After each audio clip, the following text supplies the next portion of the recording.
Maga nga tayong gumising mga kalinang diyan dahil nga ako ay naimbitahan din sa bagong bukas na bakery ng aking lolo Inchong. Located po dito sa Putol near Sambat ng Bukal. Bali sobrang excited ko nga mga kalinang dahil nga ito ang aking first endorsement kaya naman ako'y samahan ninyo. Kaya nga pala ako maga pumunta mga kalinang para makapag-isin kami dyan ng mga lobo. At kung bago ka pa lang sa aking page hayaan nyo ako magpakilala. Hay ako si Kalinang aspiring vlogger ng Bukal. Maraming ganap sa buhay kaya tara samahan nyo ako. At nang matapos na kami mga kalinang, ito na nga yung kanyang itsura.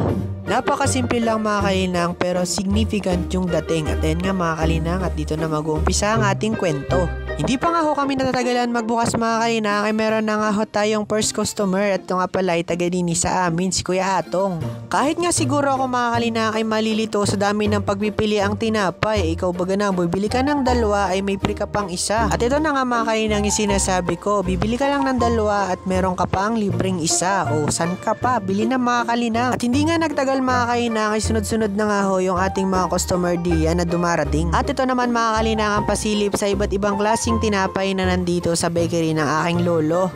At ito lang mga kalinang alam ko mga pangalan ng tinapay na nandito. Apple pie, hopia, buko pie, pandikoko at kung ano-ano pa. At siya nga pala mga kalinang aking lola, ang asawa na aking lolo na may-ari ng bakery. Bali madali lang naman ito mga kalinang matatagpuan. Diba't yung Sambat, ayan yung kay Boss Obet. At yan dito ka lang sa gilid. Makalipas nga mga kalinang ilang minuto at ito pa rin patuloy pa rin ho na dumarating ating mga customer. At napakaganda rin mga kalinang ng binyapag ikaw ay nasa loob ng tindahan. Kita-kita nyo ang Mount Banahaw. At madali lang ito matatagpuan mga kalinang at tabing highway nga pala siya at madali nyo makikita pag kayo ay galing Kalumpang o kaya naman ay bayan. Sa mga barangay ko diyan na merong maliit na tindahan ay pwede ho kayong umorder dito sa aking lolo ng mga monay, tasty bread at kung ano-ano pang tinapay. At sa part nga niya mga kainang ay meron na tayong customer naghahanap ng pandesal. Wala talaga ako masabi sa sobrang ganda ng view mga kalinang. At makalipas nga ilang minuto mga kainang at meron na ulit tayong dumating na bagong customer at yun nga hi po sa inyo.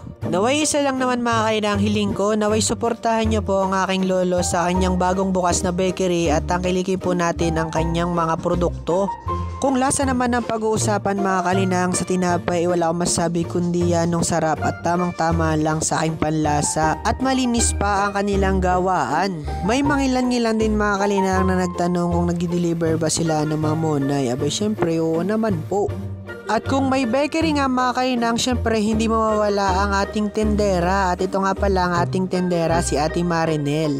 At kung ikaw nga ay bibili ng tinapay din ni mga kainang sa bakery, ay tiyak na siya ang magbibigay sa'yo ng tinapay. At yan nga palang bata na yung mga kainang nakikita nyo, yan nga pala ay aking pinsan din, anak niyang bunso. Dati pa nga lang mga kainang ay meron na silang bakery. Ang tinda nga pala nila mga kainang dati ay monay at pandesal. Ngayon ay mas marami na. Medyo pabor din to mga kainang sa amin gawa na hindi na kami uwi ng bayan para bumili pa ng mga iba't ibang klaseng tinapay. Ngayon lalo na magpapasko. Imbis na ipapamasahe mo mga kainang ay may dadagdag ko pa sa pambili ng tinapay. At kung nakaabot ka nga hanggang dulo ng ating video mga kalinang ay huwag niyo kalimutang mag-like and share and follow niya rin po yung ating FB page. As a content creator mga kalinang, masaya na ako ang bawat profile niyo ay may share ng aking video. Malaking tulong na po iyon. At yun lang mga kalinang, hanggang dito na lang ang ating video. Maraming salamat po. Bye bye!